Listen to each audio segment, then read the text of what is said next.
We are 2 weeks into the second part of the Synod on Synodality.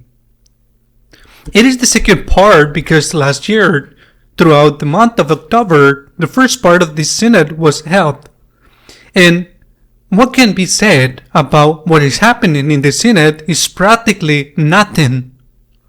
First, because there is still the obligation for the Synod Fathers to maintain silence.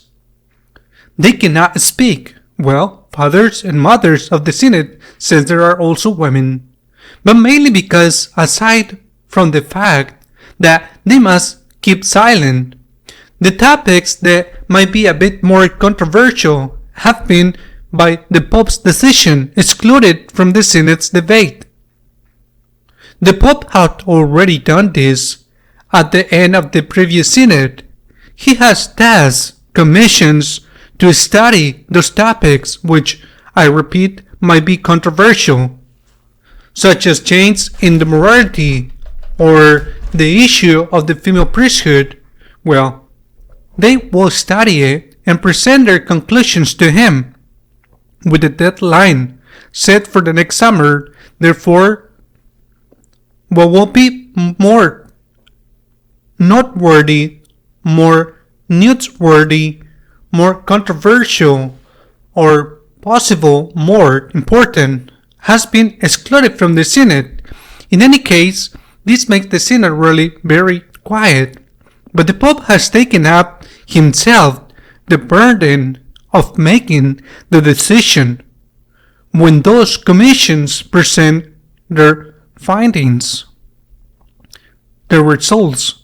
Because commissions are just commissions. That is to say, if they are going to present their opinions to the Pope with more or fewer arguments, whatever they may be, but they are simply commissions that provide opinions and advice, and it will be the Pope who will have to take the decisions whether he accepts what the commission says, in part, in whole, or nothing at all. The Pope will bear that enormous responsibility. If there has to be any change in morality, for example, he will have to do it according to his conscience before God and before history. Additionally, he will have to consider what might happen if those changes involve departing in any way from the church tradition.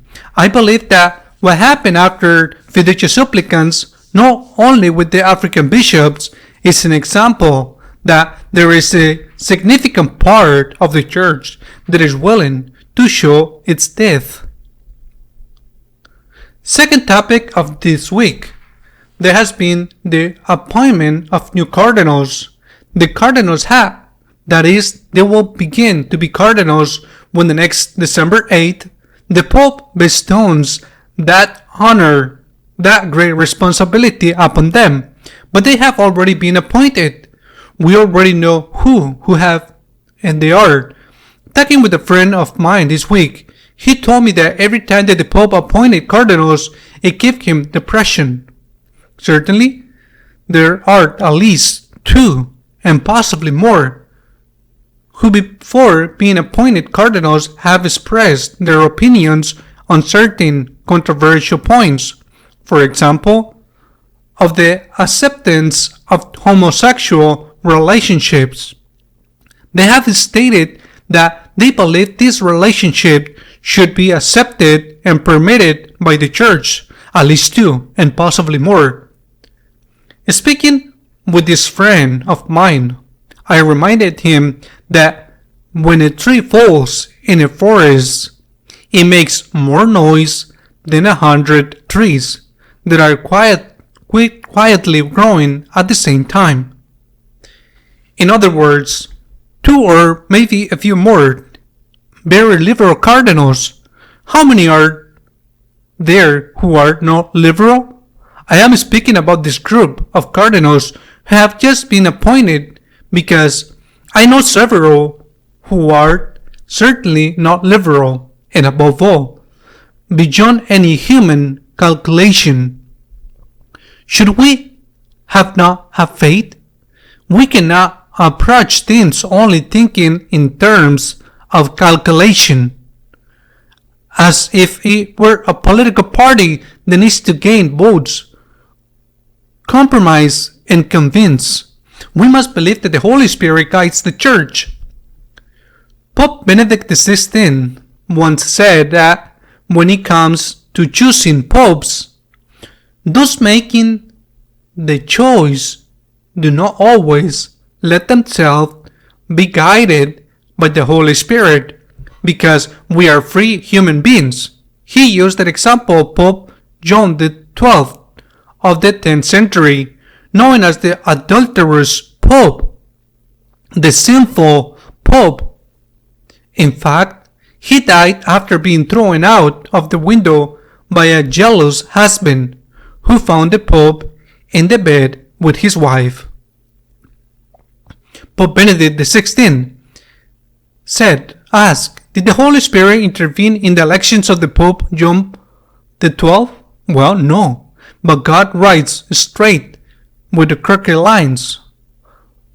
What God wills is one thing, and what God permits is sometimes another thing, but that is also part of God's will. We must believe and trust that God never abandons His church. If we lose this faith, then we lose the faith altogether, and therefore, what is the point of defending the true Catholic faith if we have lost the Catholic faith? Because we have to stop believing that the Holy Spirit does not and will not never abandon the Church, and that the gates of the netherworld will not prevail. Lastly, and certainly not the last, tomorrow we will celebrate the feast of Our Lady of the Pillar for the Spanish like myself, whose name is also Santiago. It has also been a very important date. The Virgin of the Pillar, let us not forget that the divine providence, sometimes we understand its designs and sometimes we don't, but it always acts. And divine providence acted on that October 12, 1492, when from one of the ships led by Admiral Columbus, the cry, "Land in sight," was heard. Columbus, who had set out seeking a road to Asia, encountered something unexpected in the Middle America. Recently, the new president of Mexico refused the presence of the King Felipe at her inauguration, saying that Spain needed to apologize for all the atrocities it had committed in Mexico. The truth is that she missed out because having King Felipe there was an honor. It's her problem. I sincerely believe that Spain must apologize for many things, and that not everything was done right. But if we are weighed what was done wrong, and on the other side what was done right on the other one, I believe that the scale of what has done right will tip all the way down because the good overweights the bad. For example, the Catholic faith. The Blessed Virgin Mary is one. There are not 50, there are not 5,000. There is one. Whether she's called the Virgin of the Pillar or the Virgin of Guadalupe, it is the same Virgin Mary. Let us put it in one scale what Spain did wrong, and in the other scale, I'm not even talking about universities or the language. No, let us put it in the other scale, the tilma of the Virgin Mary. It outweighs all the bad things. Faith is much more important. It's possible that the new president of Mexico, with Jewish roots, and as she herself says, from atheist parents and raised in the atheist environment, it is possible, I don't know, but it is possible that she does not fully appreciate the faith of her people. That people who are absolutely in love with the Virgin of Guadalupe, that people who thank God for the Virgin and who also thank those who brought the faith. They allowed the Virgin to appear there. So, it is true that apologies are necessary, but we must be fair. We must be fair and acknowledge the good things. And the most important of all, as I have said, is this: the Virgin of Guadalupe is more important than anything else for the vast majority of Mexicans. Furthermore, I think that many times we reflect on the past to find someone to blame because we don't want to take responsibility for the present. Is Spain to blame? It's been more than 200 years since Spain left Mexico. Is Spain to blame for the thousands of deaths happening in that country? By the way, Mexico was always Spanish most beloved near Spain. Are the thousands of deaths that occurred the daily deaths caused by drug trafficking, by crime? Is it Spain's fault? When the people don't want to or cannot resolve the problems of the present, they cover them up by bringing up things from the past, so the people focus on that and say that how bad things were, when in reality what happened then has little or nothing to do with what is happening now. But taking responsibility for the present is something they do not want to do, because that will may mean taking on the blame. In short, tomorrow is the feast of the Virgin of the Pillar. Let us ask the Virgin of the Pillar for all the nations that share this wonderful language, Spanish, and for this extraordinary faith that we have in common, the Catholic faith. The Feast of the Virgin of the Pillar is on the October the 12th. Until next week, God willing.